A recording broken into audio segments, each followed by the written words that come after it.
2022 has been an interesting year in the House of Parliament.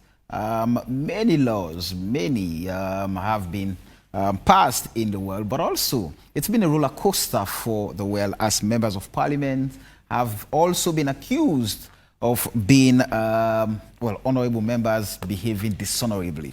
Well, to look and put 2022 into context for the House of Parliament, I have already in the studio the Honorable Hon Tawa Conteh of the ruling Sierra Leone People's Party. Honorable, good morning and welcome to Wake Up Sierra Leone. Samuel, good morning, Sierra Leonean. Right. Compliments of the seasons to every Sierra Leonean. Okay. We're with representative from the All People's Congress Party and media and political analyst Thomas Josephus Dixon to join the conversation. But let's start off, Honorable Conteh.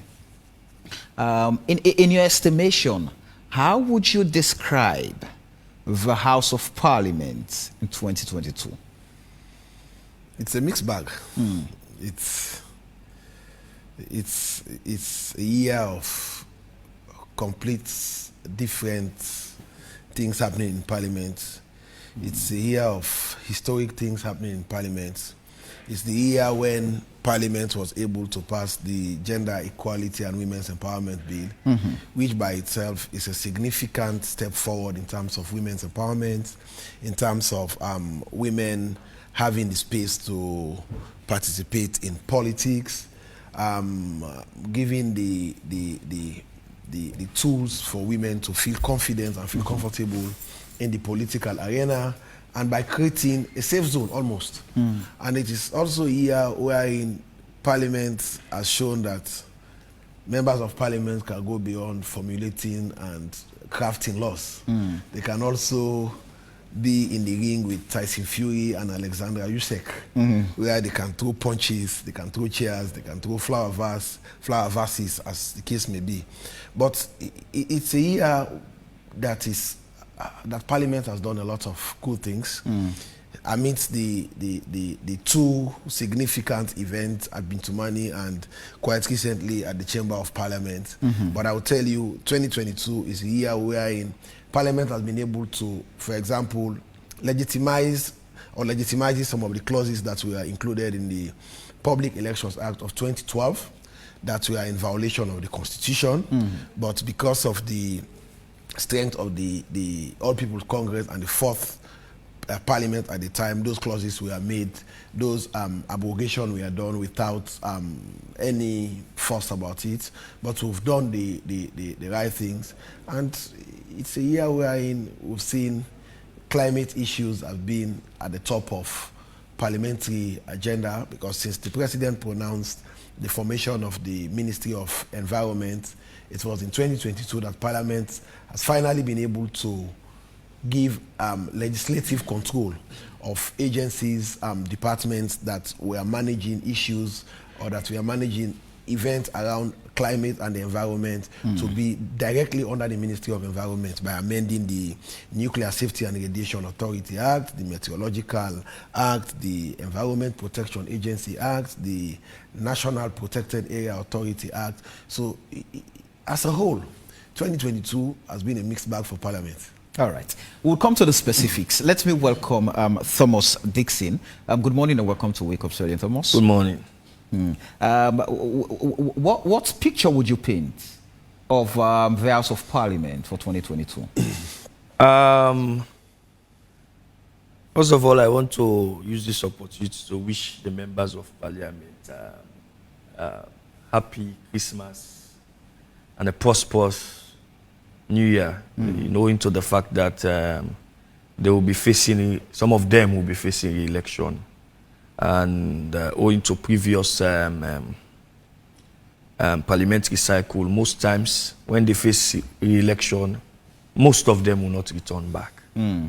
So we want to wish them a prosperous New Year and as they prepare to meet the people. Coming to the issues, I think first of all, we have to understand the role of Parliament, which for me is one, legislation, two, representation, three, oversight. The function, three major functions of parliamentarians. And for me, in terms of legislation, I think they've done well, particularly in passing the Gender Empowerment Act. There are other good acts that they pass. However, we saw a situation in which a PR system was pronounced by the president and not parliament. But before that, it was taken to parliament, and even before the debate, the Speaker of Parliament said that there is no reason for them to debate it because it is in the laws of Sierra Leone, 1991 Constitution. So meaning the ground had already been set. In terms of oversight function, I think this parliament has not been doing well in terms of oversight function. Mark you, if you have a very strong parliament and they are doing very strong oversight work, you will see some things being done. And for the past 4 years, this parliament has not been able to look into the Auditor General's report.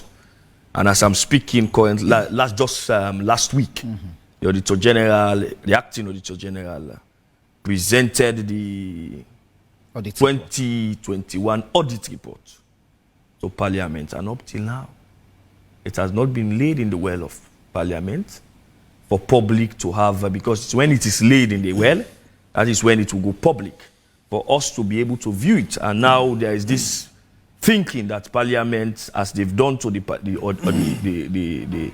audit report itself, they now want to stall this one so that we will not have, will not preview to some of the things that are in the audit report. But this year's Parliament will be described as, I would describe them as gladiators in suit. Why is that? You know gladiators.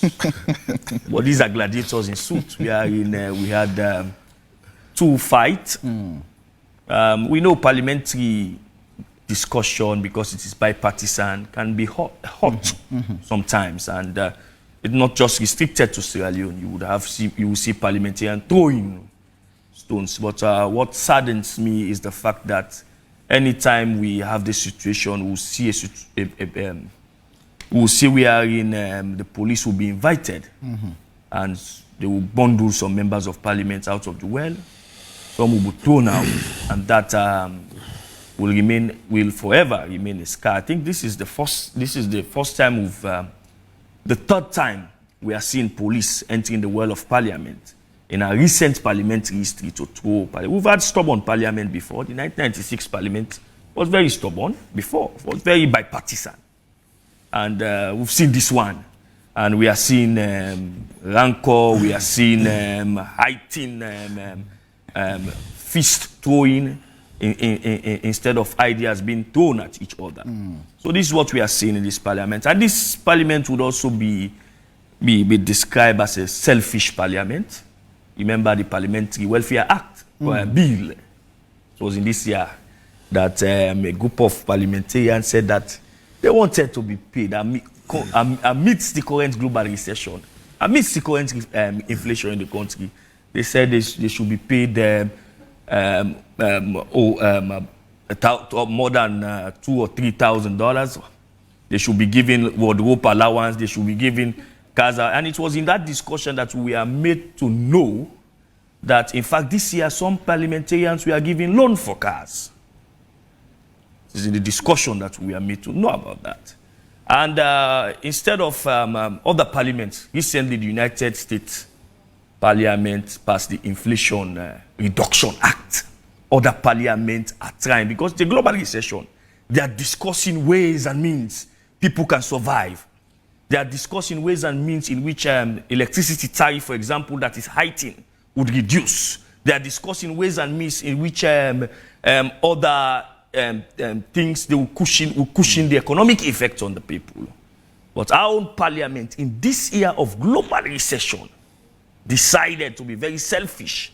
They were demanding that they should be paid like the parliamentarians, not considering the GDP per capita of Sierra Leone. They were comparing themselves to the parliamentarians in Kenya. They were comparing themselves to the parliamentarians in Ghana, not considering the GDP per capita in Sierra Leone. And not considering, the worst of it is that not considering the present economic predicament of the teachers, not considering the current economic predicament of the least civil servant. Now the government, the wage bill still remains 600,000. A bag of rice is getting to $1 million. And we expect a parliament that is people focused to discuss some of these issues. Because recently is when it is in this period of economic challenges that we had the electricity tariff increased. No member of parliament talked about it. Nobody talk about how that is affecting the people. And there are people who are selling cold water, ginger beer, surviving through electricity. And now that it has increased, it is affecting their income, their economic earning. So all of these things put together, these are the two things that I would want to describe the parliament. Gladiators in suit and a very selfish, rapacious parliament. Interesting. I mean, the other day when we had conversations here, members of parliament were referred to as deceitful disciples. But let's get to talk about the 3 constitutional mandates of the Sierra Leone Parliament. So Dixon mentioned, legislation, oversight, and representation. So first, let's talk about oversight. Many hold the view that if Parliament is robust and takes its oversight function seriously, there will be little or no need to have other accountability institutions in the state. And Dixie mentioned the audit reports that have been laying there with no hope of them being debated on. When this parliament was inaugurated, for its first year, we had issues of you members of parliament receiving monies for oversight, but none was performed. And oversight in its entirety in this 5th parliament is said to have been, it's a lot, forget about Andebo, we'll do it too, they do. This is what you've given us 2022. Honorable Ibrahim Tawa Conteh. Let me, before talking about oversight, let me make sure. Go ahead. Dixon making a tirade of allegations and some were, well, justified. Others were maybe misunderstood. And one of which is the fact that he spoke about the fact that members of parliament had received a loan. Yes, indeed.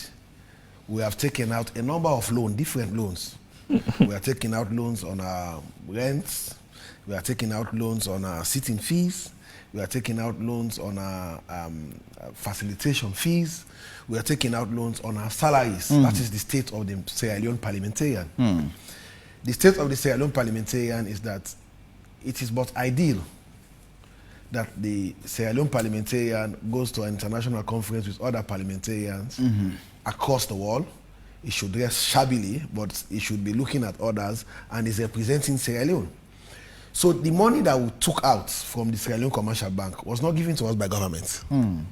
It was taken out of the same salary that we use, that the people expect us to construct bridges. It was taken out from the same salaries that the people expect us to pay school fees for their children attending private schools. It was taken out from the same salaries that we use to support women and women's activity.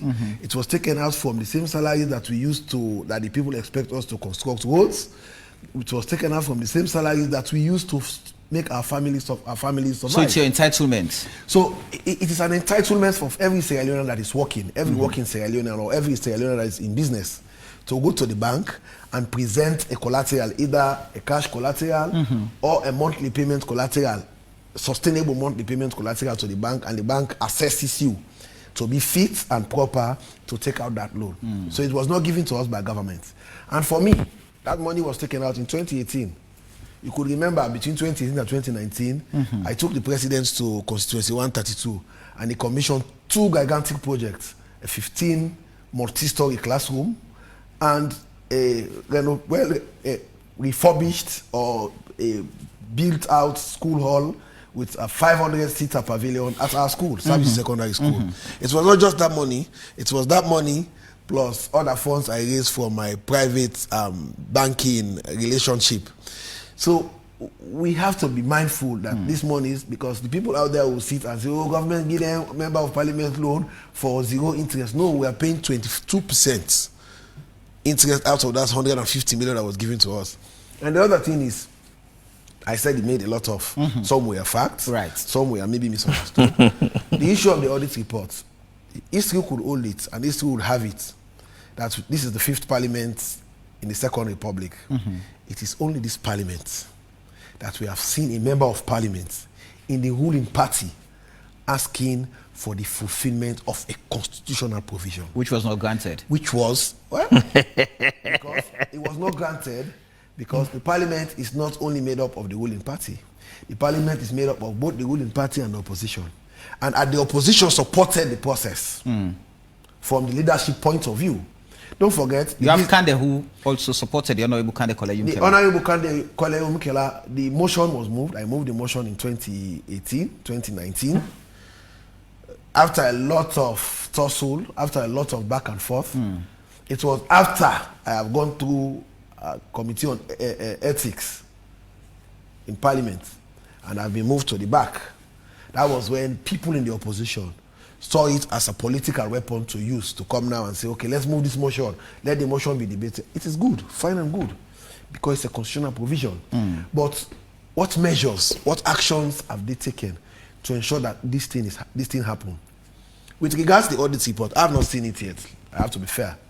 I have not seen an audit report for 2021 taken to Parliament. Maybe it has, because I don't go to Parliament every day. I go to Parliament as and when I have a business to do in Parliament. The Audit Service issued a press statement telling us that they've submitted to Parliament. And you look at the timing as well. If the report was submitted in the last 2 weeks, you would understand that it would be difficult to factor the laying of the audit report in the other paper. Why is that? Because we have been busy for the last 2 weeks with no parliamentary sitting, working in sub-appropriation committees, because the budget is with us. And the law holds it that when we are dealing with the budget, you don't bring any other item on the other paper. That's what the parliamentary standing order says. So it will be very challenging for us to leave the budget and say, okay, let's include the audit reports in the other paper. That is not the parliamentary process. To say we are gladiators in suits, I can subscribe to a large extent. Which can pass? Which can pass as gladiators, I would say gladiators in suits across Africa. Because in Senegal, it's not unique to Sierra Leone. It's not unique to Sierra Leone. So we've seen parliament even in Ukraine before the war. We've seen parliament in Europe where people will move from ideas to fist.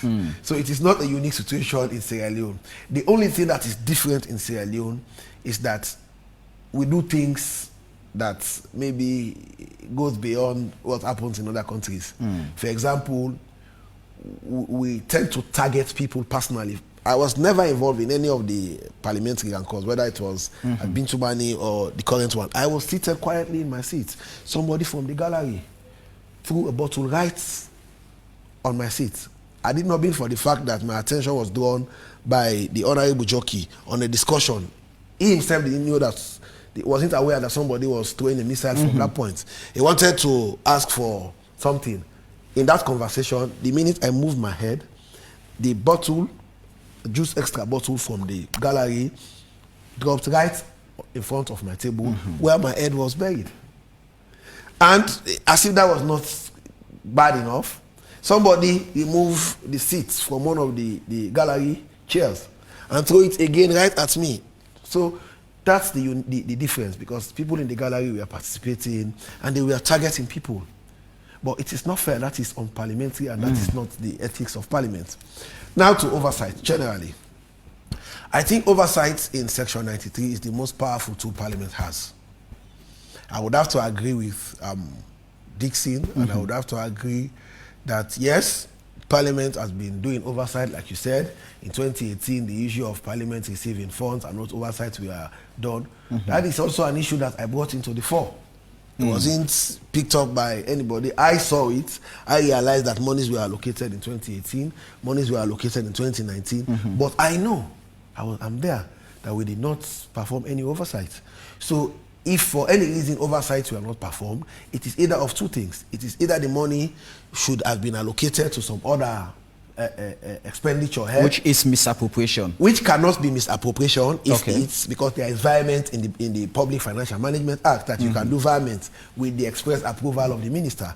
But if you cannot prove, was that done? if you cannot prove in evidence that you've done violence, then it amounts to misappropriation. Go ahead. So my point was, at the time, I haven't seen anything that shows that violence was done. So if there was no violence, it should have either now be either a refund into the consolidated fund, or this money is carried forward and added to other oversight budgets so that oversight can Which be was not efficient. done. Which, in my opinion, to this point, was not done. And I could also say, it's in this parliament, yes, when it is good, you say it. When it is bad, you say it. It's in this parliament that the clerk has been able to advocate an increase in the budget for oversight. Let us be fair to parliament. What is given to parliament for oversight cannot do a single oversight by one committee. Imagine you give a committee of 16 members 40 million to go perform oversight. That 40 million includes their DSA, it includes their hotel fee, it includes their feeding for 16 members of parliament. If you divide 40 by 16, what will you get? You will get a member of parliament receiving 1,200,000. How can you perform effective oversight with 1,200,000? So these are the things that we are saying in that parliamentary bill, that you should support parliament. If you don't support parliament, But committees also get funds from the very institutions they go to. I know of a committee that collected about 40 million from an institution that very committee was going to investigate. that has been a practice in parliament, and it is a very, very unpleasant practice. Because you cannot bite the finger that fits you. Exactly. So the more reason why people should understand the independence given to parliament in the constitution in section 74.4, that parliament should manage its own budget, because the challenge is, if you don't have sufficient money to go perform oversight, you would have to rely on handouts, and the handouts will only have to come from the MDs. And if you go perform oversight on somebody that have given you some money to perform a function, what do you expect? You cannot give a thorough and you cannot do a thorough and proper oversight on that agency in the first place. And even if you do, you will be afraid to bring out the correctness of the report. So oversight, I would agree, is one thing that Parliament needs to improve on, but Parliament can only improve on oversight when the oversight funding is sufficient for it to do that. Because at the end of the day, we approve budgets.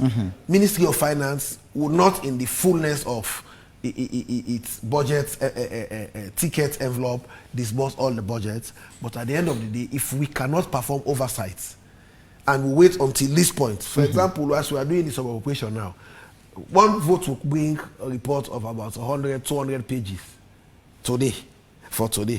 What can I do to 200 pages for today? Even a genius in Sierra Leone cannot understand 200 pages of a report in a day. But even when committees go out, just quickly, when committees go out, they come, they write their reports. We've not seen those reports being tabled. We've not seen any outcome of those reports, even when you manage to do oversight. And when those reports come to Parliament, if they are tabled, that is where the parliamentarian becomes culpable. Because in section 93, it is clear, I don't know whether it's 93.5 or 93.6, I cannot remember the exact provision. But in section 93, it says the oversight work of Parliament should serve as a major tool to inform legislation in Sierra Leone. And if we cannot debate those reports, if members of Parliament, either in the committee that has laid that report, not asking for that report to be debated, or other members of Parliament cannot move a motion for those reports to be debated, that is where we become culpable. Because at the end of the day, we have to be frank. You say, to thyself, be truthful. We have done our part. Thomas is saying we are selfish because we asked for pay rise. He's saying we are selfish because of the times. But these times, it's affecting everybody. You know, it's about looking at the bottom line. I agree with him 100%. And that is something we need to look at. Because if you look at the unfairness in the civil service, permanent secretary is collecting 42 million leos as salary, and the principal deputy is collecting 1.4. 1,400,000, yes, 1,400. What do you expect from him when the man goes on leave? He's to do his job and ensure that what he was not having yesterday, he will have today. So we have to measure up in closing the pay gaps in Sierra Leone and harmonize salaries. Because at the end of the day, the same person on grade 14, members of parliament are on grade 13 or grade 14, I cannot remember. There are other people in the civil service on grade 14 that are collecting 60, 70 million. Members of parliament are on grade 14, we are collecting 21 million. Let us be open so people understand what we take home. It means honorable members are wealthy. We should be coming, but continue to stay with us. Continue to stay with us. Honorable let's quickly move over to our Studio 2, where we have Honorable Dr. Nfa Koroma from the opposition All People's Congress Party. Good morning and welcome to Wake Up Sierra Leone, Honorable. Good morning and thanks for having me, Samuel Wise. So let me quickly ask, what does the APC make of the House of Parliament for 2022? What's your assessment? I can say, and of course, probably the public will agree with me, that it's been a mixed basket. Good things on the right-hand side and bad things on the left-hand side. Of course, we've legislated a lot of laws that will benefit the people of this country. Of course, we've made laws that will stand the test of time. But unfortunately, also, as a parliament, we've also passed laws that will affect the ordinary man. So when I say it's a mixed basket, that's exactly what I mean. So from all the conversations we've had, in terms of legislation, Parliament has gotten, I mean, a very fine mark. If that was the only requirement for Parliament to be given 100%, many people would say you get 80, 90, 95%. But there are also other constitutional requirements of Parliament. So first, we have to look at quality. Let's talk about representation. Honorable Hon Tawa Conteh has responded to the issue of oversight. Let's talk about representation. We've seen where members of parliament, I mean, we've always clamored, we've always looked forward to having quality representation in parliament. People who can actually, we're all aware that, I mean, democracy advocates have said that parliament is not a house of technocrats. So you are there representing us, it's the house of representatives. But how has representation been, especially in this year in Parliament? For me, I think it has been strong. Of course, Parliament is not a house of technocrats, but definitely you have many members of Parliament, especially this crop of Parliament, that are experts in their own respective fields. So, for example, when a budget is brought to Parliament, or when we go into appropriations, or when we call ministries or department agencies coming to Parliament, and we look at their papers, of course, you have different people in that committee, especially when we're doing committee of supplies. You have different people in that committee from respective political parties with varied backgrounds. So, of course, it may not be a whole committee of technocrats in a specific field, but you have diverse fields. So, but when it comes to articulating the issues that affect the ordinary man, I think one thing that our parliament is constrained with is having the resources at the required time. The resources, human resources, in terms of having, if you look at across parliaments across the world, parliamentarians have their own staff. They have their researchers. They have their own assistant, personal assistants. Our parliament do not have that. So parliamentarians have to go and do their own research against a specific time. Does the House itself not have a research unit to help? Of course, the House have a research unit. But if you're talking about 146 members of parliament and the few research units that you have, how many people will be responding to the specific need of a specific member of parliament at that time when you need urgent information? And remember, every member of parliament will be coming with an angle of the argument. So how much information will be provided to that member of parliament at that specific time? So those are the constraints we face as a parliament. But as a parliament as a whole, I believe you follow the news, you're in the media, and you know the members of parliament that articulate issues at different points of time. So, and also time is an issue. When you're talking about time is an issue because say for every given day or for every given business of the day, members of parliament will want to contribute. I'll tell you that there are members of parliament in that parliament that you've not heard from, but are very good if they are given the opportunity to contribute. Let's be fair. And, so, the Institute for Governance Reform puts out a report that we have members of parliament who miraculously, when they enter the parliament, lost their voice. Yes, because our standing orders are clear that you have to catch the eye of the speaker. So if you do not catch the eye of the speaker, then probably you will never be heard in that well of parliament. They've not been catching the eyes of the speaker for 5 years. Some of them. Well, at some point, like for example, at some point during the course of my term, I had to rise from my bench. I said, Mr. Speaker, we've contributed. I've done my necessary research 2 or 3 consecutive years to contribute to this budget debate, but you've not called my name. So not all members of parliament will get up and talk when the speaker do not ask them to talk. But I thought it was prudent at that moment to do that. And you caught the eyes of the speaker. And I caught his eye, and the rest was history.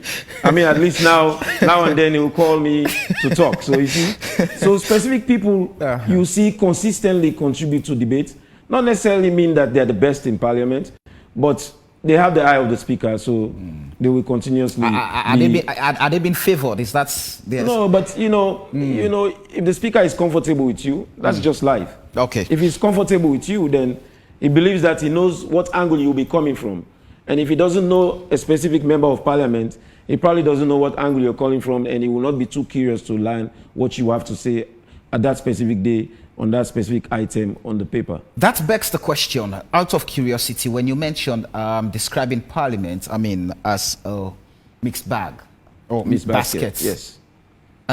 What's your description of the leadership of parliament? How would you describe the leadership of parliament? Well, I will say the leadership of parliament if you come to plenary, the leadership of parliament has not been antagonizing to each other. You have experienced people from both sides or all sides, because when I say both sides, then I'll be talking about SLPP and APC only. But you have NGC and C4C, and you have independent. So for the most part, they have been cooperative. But I will not say 100% cooperative with one another, because when you talk about specific things that have happened to parliament and in parliament, of course, specifically what just recently happened, of which most of us are not proud of, the brawl that took place in parliament over the laying of the paper for the PR, the district block system. Of course, that is part of the mixed basket that we are talking about, that we are not proud of what happened, but we take to parliament what the people ask from us. We take to parliament, like I tell people, I'm occupying that seat for constituency 114, but it means that I will be representing the views of the people of constituency 114. Not everybody from constituency 114 can come to that seat. So I'll be sitting there on their behalf. So when I sit there on their behalf, I should be listening to the majority of the voice of the people of that constituency. So whatever I do in that parliament, I'll be doing it on behalf of the people of constituency 114. That's the ideal situation, and many have advanced arguments that. So when you represent a particular constituency, for example, when there are issues, there should always be movement, there should always be time when you go back to the people and ask for their input into some of these things. But we've not seen those things happening in this parliament, especially 2022. Well, I would say specifically, in my case, I go to my people. I will not call the whole constituency to a meeting, but I will go to a specific location where I know people converge and ask them their views. For example, when you talk about the PR and district block system, I definitely went to the constituents and asked them for their views and their positions. And majority of them were not happy with what that will bring to them. We made it clear that you will not be voting for your member of parliament. We made it clear that you'll be voting for the party, and probably the person that you vote for or the person that you want will not be the one representing you in your specific constituency. So if you come to parliament and say, hey, the people do not want this, majority of the people, it's democracy. Not everybody will agree on one thing. But if you take the majority of the voice of the people, then that is the position you will take. And that is exactly the position that I took. And that's the position our party took, because the majority of the people in our party do not believe in that. All but right. of course, we've passed legislations that will benefit the people of this country over time. You know, so that's why I say it's a mixed basket. So Thomas, with all the things being said here, if we look for, if we were to create a reformatory way forward for this parliament in the remaining, period of its life, what should they focus on? What should we actually get them to do to ensuring that the tone for a peaceful election, for example, is set? Well, the tone for a peaceful election is being by Parliament recently, meaning we've seen more rancor in Parliament of late, and which is not good for the people of this country. If some guys in the street fight for political parties or political interest, throw blows, you would understand, you would think that these parliamentarians will be the ones that will talk to them. But now I don't think they have the moral ground to talk about peace coming to the election, because they've displayed, there is a public display of throwing of punches, throwing of stools in parliament, throwing of water bottles and all sort of things in parliament, even the use of invectives, I think, which is eroding the quality of politics we've practiced over the years. And I don't think they have the moral ground. But I think as political parties, individual political parties, the APC, the SLPP, the NGC, they should be able to talk to their people. But when you look at these parties, these parties are breeding. They are breeding ground for hooligans. If you go to the party offices, behind their party offices, you see shags wherein hooligans are being breeded. So as a result of that, you don't think that this party will be able to come out with a clear conscience to talk about peaceful election. So what I would suggest, I think all of us as a nation, as a people, we should be able to talk peace. I should be able to disagree with you without the reason for democracy. Democracy is all about diversity. Like, you can be my brother, we are in the same home, but we have diverse political views.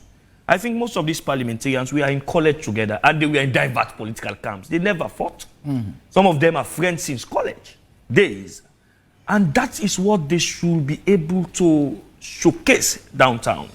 But what happened recently in Bintumani, at the Well of Parliament, I think it's an embarrassment to Parliament. I think the most important function of Parliament going forward, because the time is too short for you to say you are going to reform this Parliament. As I said in my introduction, by next year, all of them will be, now that the goalpost has been shifted to the political parties. Well, it has not been shifted. It has always been the political parties giving symbols to people. It has not been shifted, but it has been rather strengthened that the political parties are now going to be given symbols. So some of them will be lobby secretary generals of their political parties. Some of them will be lobby. And one good thing for them in the budget, it is stated that their allowances will be paid before the election. So I think it will be good for them to do their lobbying to get symbol again. So going forward, I think we need a parliament that will be strong on oversight. A parliament, I agree with Honorable Tawa that you can't, he who pays the piper dictates the tune. You can't go to an MDA, and ask for money for the MDA for an oversight function. An oversight function simply means that you are coming to look at the critical issues. If that MDA has given you money, you won't be critical. But over the years, before now, we've been seeing oversight function. Some of us have been running those stories. One particular one before now has to do with the Ministry of Information and Communication, wherein the minister was, in fact, I was even someone in Parliament, wherein the Minister of Information and Communication was using his private airline to buy tickets, and it was Parliament who had that particular thing. So you see, Parliamentary Oversight Committee can be powerful, and they can actually fight corruption. They can actually force the executive to be accountable. And that is the whole reason of separation of power and checks and balances. For Parliament to be able to check on the executive, and for the judiciary to be able to check on both authorities of the state. So that is the reason where you don't have proper oversight function. That is the problem. And one thing I would like to hammer home is this. I think Honorable Tawa said he's not aware of the audit report that is in Parliament. Now that you are aware, sir, please, I want you to make it known to the leadership of Parliament. It's a simple lane. Or else, we'll not. So we'll be able to peruse. We'll not be able to peruse the audit report of 2021. Please tell them to lay the audit report of 2021 so that we'll be able to peruse it. You cannot discuss it if you choose to. But as a people who've been discussing it, as media who've been discussing audit report, year in, year out. So we want to have the opportunity to look at the legally submitted audit report in Parliament so that we can discuss it, so that we can tell the people that this is what government has done. This government has been accountable or they have not been accountable. Honorable Hon Tawa Conteh, what's your closing shot? I would want to say, like you have said, reformation will be tough in 4 months. Because in our minds now, every member of Parliament is thinking about re-election. And for you to be elected, for example, members of Parliament coming from Poloko district, there are 10 main members of Parliament, male, coming from Poloko districts. By the passage of the Gender Equality and Women's Empowerment Bill alone, 3 members of Parliament have lost their seats. 3 have gone. What about Western area? I'm coming to Western area. If you go to a place like Tonkolili, they have only 1 woman out of 10. So it means 2 members of Parliament have gone. Just like that. You go to Koinadugu, they have 5 members of Parliament, all male. 2 or 1 among those 5 is gone. It's the same with places like Kenema. Kenema, they have 1 woman. And they have now 11, 12 seats. So it means among those currently seated, 2 gone. So it means people are either focused on re-election or focused on the next step. Because it's important. When I was in the bank, my MD would always tell me that plan B is very, very important. For us in the Western area, starting with myself, I cannot say it's a gift. But I will tell you that in the structure that is awarding or preparing the list for the Western area, by way of information, I'm the Deputy Regional Chairman for the SLPP in the Western region. But Tawa is very influential. So it means you're already in the list. It's a go for Tawa. Number 1 in the list. I am just saying that I'm the Deputy Regional Chairman. Okay. And my Regional Chairman has so much faith in me. Same with my District Chairman in my district. As a Member of Parliament, my District Chairman, Mr. Kalon, has so much faith in me. My constituency chairman, Ramon Ido, has so much faith in me. So if you put all of their faith together and add my position together, you can influence the chairman. It means if I'm not number 1, I will be number 2. And I want to say the president has so much faith in me. Okay. So my part in short would be, for Parliament, it will not be this 5th Parliament, it will be the 6th Parliament. We have to ensure that we implement subsection 5 of section 119 of the Constitution of Sierra Leone. Which states? Which states that Parliament shall debate the Auditor General's report. All right. We must debate that report, and that report, the recommendations from that debate, should be passed on to oversight committees to ensure that we implement what the debate brings out. Just quickly, out of curiosity, when the executive, especially the Ministry of Finance, issued a statement that every institution that fails to implement the recommendations of the audit report, I mean, their subventions would not be released. Do they need to issue a statement? But that was done by the executive. They don't I mean, did that in any way put Parliament, I mean, in a very compromising situation that it should be ashamed of itself? Samuel, I cannot remember the exact provision, but I know it's whether 95, section 95 or 94 of the Public Financial Management Act 2016. It says anybody in any MD that refused to respond to audit query as per section 44 of the same act within that stipulated time, the emolument and other benefit of that person should be withheld.